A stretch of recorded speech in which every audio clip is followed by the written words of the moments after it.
Welcome back, folks. So now we're using our sourdough starter that was revived from being in the fridge for almost 3 months. We started that experiment January 14th, as you can see there with our timestamp at 5:30 p.m. It's been revived after I would comfortably use it on day 7, definitely by 9. Day 9, it was flourishing, as you can see in the links. I'll put some links below in the description so that you can follow along from the first day we started that experiment. Today is January 26th in the morning. Almost 7 p.m., or rather almost 7 a.m. Right now my kitchen's almost 70 degrees. The starter itself has risen beautifully. Let's take a quick timestamp there. Surface temp works in this case just fine. So we're at 71.2. Now, I fed this starter twice, doubling it in size because that's how much I needed for this recipe. That's going to be about 24 pounds. However, it's closer to 14 kilos because I round up a pound to 600 grams to account for evaporation and loss due to dough sticking on bowls and utensils, the bench, etc. So in real poundage, this batch is going to produce about 31 pounds. Now, I did feed the starter once more first around 3:30 and then 7 hours later at 10:30. So now I have about 1,300 grams worth of starter here that's now doubled. So 1,300 grams would be about here. So you can definitely tell this starter has tripled in size. And we're at now, 8 hours later from the last time I fed it. But this is what I really look for, guys. Let's see if I can zoom in here for you. I look at the edging of my starter. You see how there's a real slight, I'm going to see if I can zoom in even closer. Yes. That area that's right underneath the chopstick, that's darker. So that tells me that my starter is now dropping. Barely. It just started, so I'm catching it at its peak rise, and it's now losing that momentum and starting to drop. So now this is when I use it because it's at its most active state, and it's at its peak performance, in my opinion, along with wonderful flavors that are unique, complex, slightly sweeted, nutty versus the overpowering acidic flavor from when this starter, if it had peaked, and now I'm using it when it's close to its original level. Too much acidic acid for me overwhelms the palate. Now my customers can't enjoy the flour blend of freshly milled flour and specialty flours that I provide. But for now, for this experiment, we're going to keep it simple if you're following along with your own starter and trying to troubleshoot your own baking on why your starter potentially isn't as active as this, which is giving you perhaps poor rising or texture experiences. So keep it simple. I'll put the ratios of my recipe that I'm using for this batch down below and percentages so that you can scale it down to your size bake. Again, I don't expect you to be making a 4 kilogram batch, 31 pounds worth of dough. However, I'm doing this as a cottage food operation, selling it professionally. So I'm going to transfer this into my mixing tub, get the starter and the water mixed, and we'll go from there. All right, the tub is ready to go here. We've got all of our flour mixed in beautifully. and sifted. I want to make sure that salt is well incorporated along with any other ingredients, so a whisk like this will work just fine. I've measured out my starter to confirm I have the correct amount. Now, a note again along when to use your starter, depending on that line. Now, if you wanted a starter or a bread that was a little bit more sour, then, take note on when you're using it after that peak. But now at least you know what to look for, which again is that discoloration there along the edge. So if it drops a quarter inch or a half inch or an inch or 3 inches, you have that option depending on your preference. So play around with it. Again, here you're learning principles of bread making, of sourdough bread making, versus recipes to follow. I want you to be armed with the understanding so you have that foundation, no different than in martial arts where you learn foundational principles, movements, etc., so that you become an artist, regardless of the canvas or the materials being used. In this case, regardless of the amount of dough I'm mixing or the flour and the type of grains that I'm using, whether it's a white bread flour, an all-purpose flour, a whole grain flour, which has different capacities to absorb water and how you handle it, etc., etc. So I'm going to start weighing out the water for this recipe. Just poured some water here with my starter, and I'm just taking a quick temp here. That's at 65 degrees. That's pretty chilly. Whereas my original starter was closer to 70. As you can see, my flour roughly the same because, well, it's room temp. And inside my house right now, room temp is at 71.1 degrees there in the orange.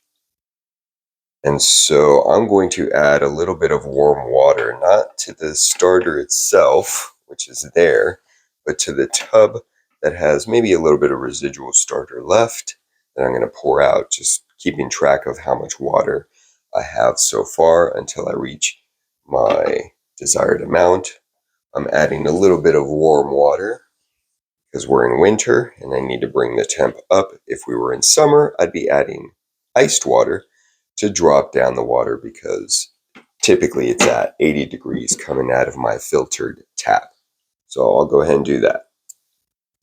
Okay, I've got my water final amount scaled out. We're looking at 72.3. That works great. And we're going to pour that in slowly. And start to mix. Now I also keep just a little bit of water on hand in case there's a need for it. I've got some dried flour, excess dried flour, especially in the middle here down below where there's a tendency for flour to clump. If this was a large round tub, my mixing technique would be different, but because I'm in a rectangle tub, it's going to be different. And because of the amount of dough versus if you were only making 1 or 2 pounds worth versus 30, that technique changes as well. So I'm going to show you again a principle of what I look for when dough is properly mixed. You'll have no more dry spots or wet spots. It'll be fully incorporated.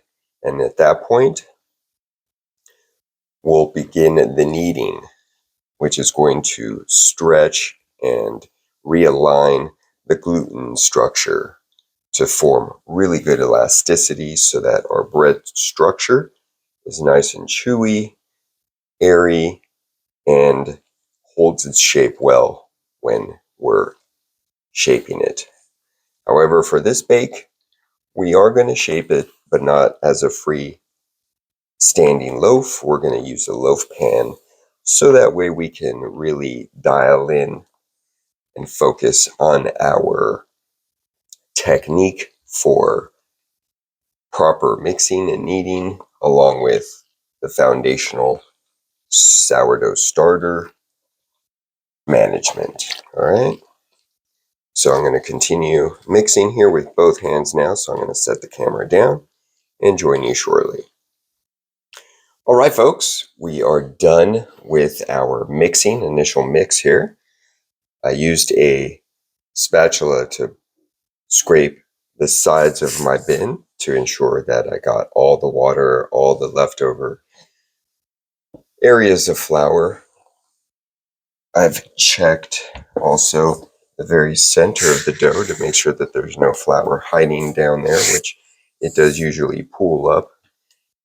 And so you want to ensure that you can get that mixed in well. So at this point, if you do need actual help troubleshooting this specific part of the dough, I'll reference a link down below in the description that I have a video that I made just for mixing, and that way you'll have that information as well. Today we're really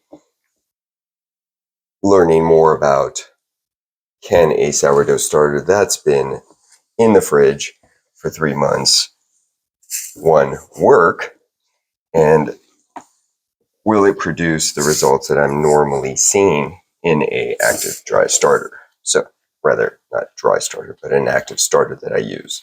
All right. Now at this point, I'm going to begin using both hands. Again, depending on the amount of dough you're working with and the shape of your bin, this technique is going to change. However, the goal here, right, we're learning principles. The goal here is to start pulling on the dough and forming it into the desired shape. In this case, I'm going to be creating a rectangle because I'm in a rectangle tub. If I was in a circular tub, then I would continue turning the tub in a clockwise or counterclockwise direction and just folding the dough over like so, turning, grabbing dough, folding it over, turning, grabbing dough, folding it over, etc.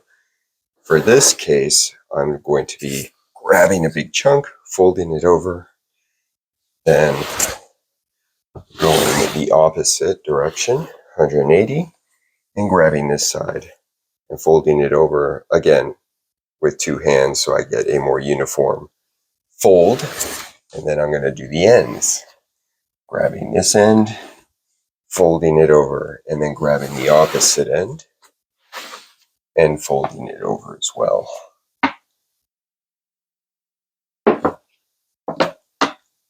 Like so. And I'm going to continue that until I feel the dough very spongy and elastic. And what that's going to look like, I'll show you as soon as I'm done. But right now, to give you a telltale of where this dough is, it basically falls apart easily. You see that? And when I tap on it, the whole mass doesn't quite move as jiggly as I want it to.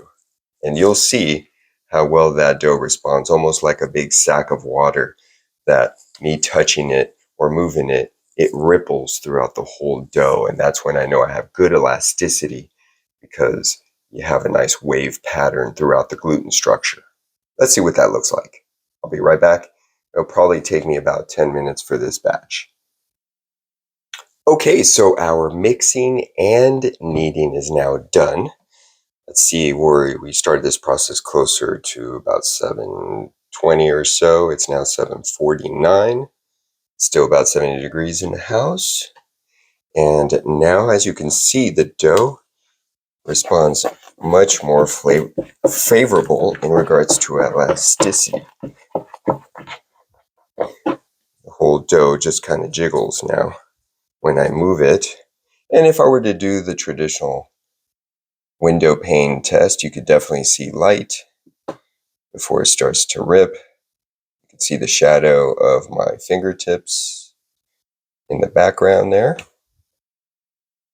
And as this sits and we start our folding sessions, it will create more and more elasticity, and I'll be able to pull a piece about this high, doubling and tripling before this piece actually broke.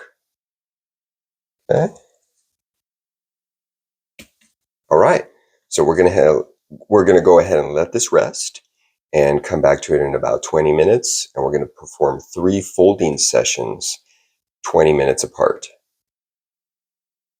Then once that hour worth of folding session is over, I'm gonna bulk ferment it, meaning it's gonna rest covered, undisturbed, at room temperature for, I'm gonna guess, about 5 to 6 hours until it's ready to be used. Now, that may change depending on the size of batch you're working with, because I have much less with a larger batch of time for the dough to have, rather, I need to get through shaping 30 pounds of dough before it starts to cave in on me. Just like you saw that sourdough starter rise and start to fall, the dough will do that too, right? Because it's just another version of a sourdough with less water and some salt added to it. So if you start to think about those principles, that your dough is actually a version of your sourdough starter,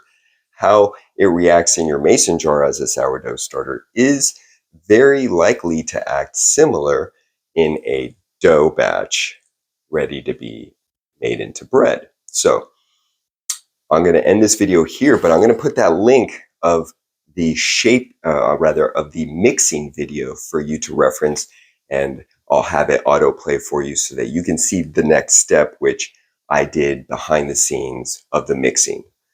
Thanks again for watching. Happy baking.